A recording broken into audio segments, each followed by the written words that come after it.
ክቡር ዶክተር አብይ አህመድ የኢፌዴሪ ጠቅላይ ሚኒስትር፣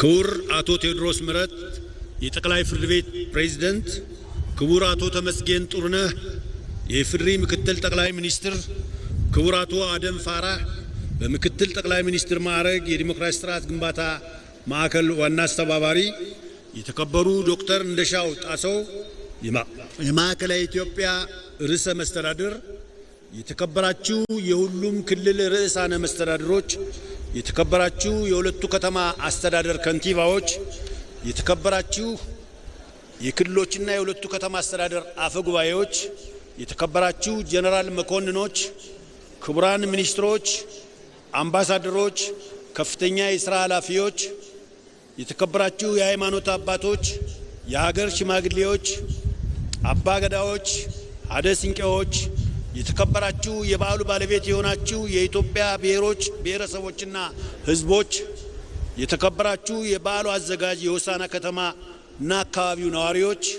የተከበራችሁ የበዓሉ ተሳታፊዎችና ታዳሚዎች፣ ክቡራትና ክቡራን፣ ከሁሉ አስቀድሜ የብዝሃ ማንነት መናገሻ የህብረ ብሔራዊ አንድነት መገለጫ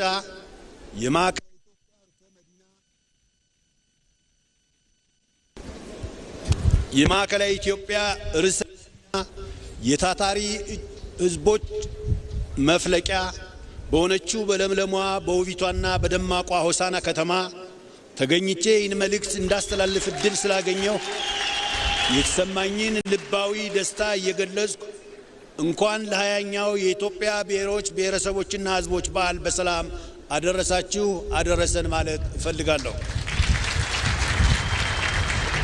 የኢፌዴሪ ፌዴሬሽን ምክር ቤት የብሔሮች ብሔረሰቦችና ህዝቦች በዓል እንዲከበር ሲወስን የብሔር ብሔረሰቦችና ህዝቦች እርስ በራሳቸው እንዲተዋወቁ ባህላዊ እሴቶቻቸውን፣ መልካም ተሞክሮዎቻቸውንና ልምዶቻቸውን እንዲለዋወጡ ህብረ ብሔራዊ ዲሞክራሲያዊ አንድነታቸውን እንዲያጠናክሩ ለዘላቂ ሰላም፣ ለሀገረ መንግስት ግንባታ፣ ለፈጣን ልማትና ኢኮኖሚያዊ እድገት በጋራ እንዲቆሙ ማድረግ የሚሉት መሰረታዊ እሳቤዎችን ታሳቢ በማድረግ ነው። ባለፉት 19 ዓመታት በኢፌዴሪ ፌዴሬሽን ምክር ቤት አስተባባሪነት በክልሎችና በከተማ አስተዳደሮች አስተናጋጅነት በዓሉ መከበሩ በህብረ ብሔራዊ አንድነታችን ላይ ውጤቶች እንዲመዘገቡ ሆኗል። በተለይም ባለፉት የለውጥ ዓመታት የህዝቦችን ህብረ ብሔራዊነት አንድነትና አብሮ የመኖር እሴት በማጠናከሩ የሀገረ መንግስት ግንባታው ሂደት በማፋጠንና ሰላምን በሚያጸኑ እኩልነትንና ወንድማማችነትን በሚያጎለብቱ ዘላቂ ልማትና ሁለንተናዊ ብልጽግናን በሚያፋጥኑ ዘርፈ ብዙ ተግባራት ታጅቦ ሲከበር ቆይቷል። የዘንድሮ የብሔር ብሔረሰቦችና ህዝቦች ቀን የጋራ ትርክት ውጤት፣ የአንድነታችን ምልክትና የቁጭታችን መገለጫ፣ ዳግማዊ አድዋችን የሆነው ታላቁ የኢትዮጵያ ህዳሴ ግድባችን ባስመረቅንበት የኢትዮጵያ የማንሰራራት ጉዞ እውን ለማድረግ አበርክቷቸው የጎላ የሆኑት ሜጋ ፕሮጀክቶች ጅማራቸው በተሰበሰረበት ማግስት የሚከበር መሆኑ እንዲሁም በታሪክ ሂደት የተፈጠሩ አገራዊ መዛነፎችን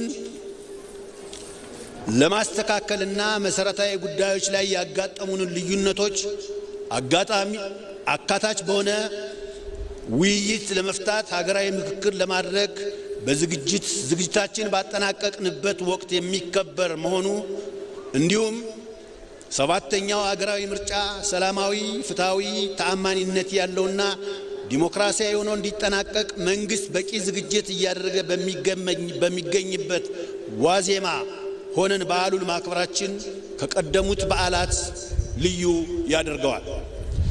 በዛሬው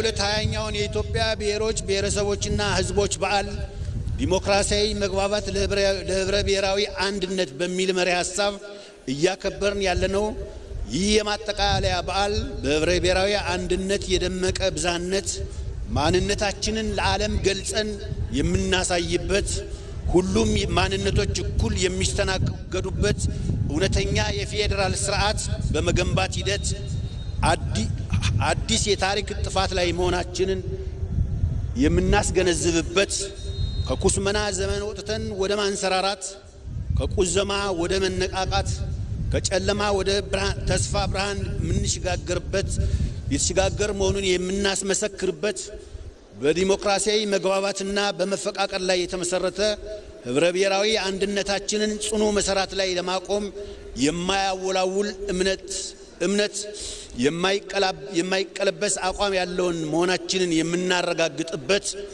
በመከባበር በመደጋገፍ በእኩልነትና በአንድነት አብሮ የመኖር በጋራ የመልማት ቃል ኪዳናችንን የምናድስበት ቀን ላይ ሆነን የምናከብረው በዓል ነው። የጋራ ቤታችን መሰረት ሳይናጋ እንደጸና ለማኖር ከጋራ ታሪካችንና እሴቶቻችን የተቀዳና ብዝሃነታችንን የሚያገብር የጋራ ማንነት ሊኖረን ይገባል። ይህንን የጋራ የሆነ ኢትዮጵያዊ ማንነት ለማጽናትና የህዝቦችን የዘመናት አብሮነት እንደተጠበቀ ለማዝለቅ በብሔራዊነት ላይ የተመሰረተ አሰባሳቢ ትርክት መገንባት ያስፈልጋል።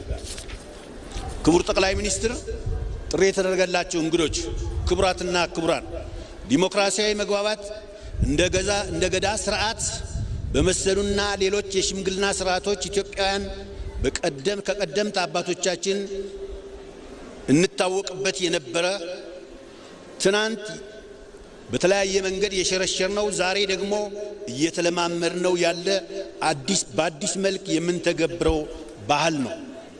ይህ ስልጡንና ምጡቅ አካሄድ ችግርን በዘላቂነት ለመፍታት ለአካታችነት፣ ለአሳታፊነት፣ ለምክክር፣ ለድርድር፣ ለሰጥቶ መቀበልና ለስምምነት የቅድሚያ ይሰጣል። በተለይም እንደኛ ብዝሃ ባህል፣ ሃይማኖት፣ ቋንቋና የተለያዩ አስተሳሰቦች ባላቸው አገሮች ብቸኛው መዳኛ መንገድ ዲሞክራሲያዊ መግባባት ነው። የለውጡ መንግስታችን ይህንን ነባራዊ እውነት በወጉ በመገንዘብ በአገራችን ሁለንተናዊ ብልጽግናን እውን ለማድረግና ዘላቂ ሰላም ለማስፈን ብዝሃነትንና አንድነትን የሚያስማማ መንገድ መርጦ ከምንጊዜውም በላይ በስፋትና በትጋት እየተንቀሳቀሰ ይገኛል። በመሆኑም ይህን ጅምር እንቅስቃሴ ተጋግዞ ከከፍታው ላይ ማድረስ የኢትዮጵያ ብሔሮች ብሔረሰቦችና ሕዝቦች ኃላፊነት ሊሆን ይገባል። ህብረ ብሔራዊ አንድነት ያለ ዲሞክራሲያዊ መግባባት አይጸናም። ዲሞክራሲያዊ መግባባት ደግሞ ለህብረ ብሔራዊ አንድነት መሰረቱም ህይወቱም ነው። በመሆኑም አገራችን ፈተናዎችን በድል እየተሻገረች ሁሌም አሸናፊ ሆና እንድትቀጥል ህብረ ብሔራዊ አንድነታችንን ማጠናከርና እውነተኛ የፌዴራል ስርዓት መገንባት ያስፈልጋል። እውነተኛ የፌዴራል ስርዓት ሁሉንም ማንነቶች እኩል የማስተናገድ አቅምና ፍላጎት አለው። ስለሆነም የህዝቦችን አንድነትና ትስስር ለማረጋገጥና የሀገራችን ሰላምና አንድነት ጠብቆ እንዲቀጥል ለማድረግ ሁሉም የድርሻውን መወጣት ይኖርበታል። ክቡር ጠቅላይ ሚኒስትር፣ ክቡራትና ክቡራን፣ አገራችን ኢትዮጵያ በለውጡ መንግስታችንና በብልጽግና ፓርቲያችን አመራር ወደሚገባት ከፍታ ለመውጣት የማንሰራራት ጉዞዋን ቀጥላለች። ጀምራ የማጠናቀቅ አቅሟም አጠናክራለች። የማይቻሉ የሚመስሉትን ሁሉ ችላ አሳይታለች። ግዙፍ ፕሮጀክቶችን በራሷ አቅምና ባጠረ ጊዜ በመፈጸም ያይቻልምን መንፈስ ሰብራለች። ይህም የሀገራችንን ህዝቦች ስነልቦና ከፍተና ለእይታ ለውጥ በር ከፍቶላቸዋል። ይህ ግለት ሳይበር በማስቀጠል የኢኮኖሚ ሉዓላዊነታችንን ለማረጋገጥ ሜጋ ፕሮጀክቶችን ጀምራለች። ብሔራዊ ጥቅሟን ለማስጠበቅ የዲፕሎማሲ ስራዎቿን እያከናወነች ትገኛለች። ይህ ሁሉ ጥረት በውጤት ተጀምሮ በስኬት የሚቋጨው በሁለንተናዊ መልኩ ስንተባበር፣ ሐሳብ ስናዋጣ፣ በአንድነትም ስንቆም ብቻ ነው። በመሆኑም ሁሉም የኢትዮጵያ ብሔሮች ብሔረሰቦችና ህዝቦች በተሰማራንበት ሙያ ሁሉ በምንችለው አቅም ለሀገራችን ከፍታና የለውጥ ጉዞ የበኩላችንን እንድንወጣ ቃል ኪዳናችንን እንድናደስ በዚህ አጋጣሚ ጥሬን ማስተላለፍ እፈልጋለሁ። የለውጡ አንደኛው ፍሬ የሆነው የማዕከላዊ ኢትዮጵያ ክልል መንግስትና ነዋሪዎች 20ኛውን የኢትዮጵያ ብሔሮች ብሔረሰቦችና ህዝቦች ቀን አዘጋጆች መሆናቸውን ካወቁበት ጊዜ ጀምሮ ስኬታማ በዓል ለማዘጋጀትና እንግዶቻቸውን በተለመደው ወግና ባህል ተቀብለው ለማስተናገድ ሁለንተናዊ ዝግጅት ሲያደርጉ ቆይተው ይኸው ለዛሬዋ ቀን በቅተናል። በባለቤትነት ስሜት በታላቅ ህዝባዊ ንቅናቄና መነሳሳት ጊዜያቸውን ጉልበታቸውንና ገንዘባቸውን ሰውተው በዓሉ ሰላማዊና ስኬታማ እንዲሆን ከፍተኛ አስተዋጽኦ አድርገዋል። የክልሉን መንግስትና መላውን የክልሉን ህዝብ በራሴና በኢፌዴሪ ፌዴሬሽን ምክር ቤት ስም የላቀ ምስጋና እንዳቀርብላቸው ይፈቀድልኝ። በዓሉ ከሁሉም በላይ የተጀመሩ ስራዎችን በአጭር ጊዜ የማጠናቀቅ አዳዲስ የልማት ስራዎችን የመቅረጽና የቱሪዝምና የኢንቨስትመንት ሀብቶቻችንን የማስተዋወቅ ወዘተ የዚህ በዓል ትሩፋት እየሆነ መጥቷል። የማዕከላዊ ኢትዮጵያ ክልልም ይህንኑ ተሞክሮ በማስቀጠል አሁን የተሰበሰብንበትን ስታዲየም በአጭር ጊዜ በመገንባት የርዕሰ መስተዳድሩን ቢሮ በመገንባት የከተሞችን የኮሪደር ልማትና ሌሎችን መሰረተ ልማቶች በአጭር ጊዜ በመገንባት ህዳር 29ን ለዘላቂ ልማት መሳሪያነት ክልሉ ተጠቅሞበታል። የማዕከላዊ ኢትዮጵያ ክልል ርዕሰ መስተዳድር ክቡር ዶክተር እንደሻው ጣሰው እና የክልሉ አመራሮች እንዲሁም የተቋቋሙ የዝግጅት ኮሚቴዎች ከፌዴሬሽን ምክር ቤት ጋር ተናበው በመስራታቸው በቂና አስተማማኝ ዝግጅት ለማድረግ አስችሏቸዋል።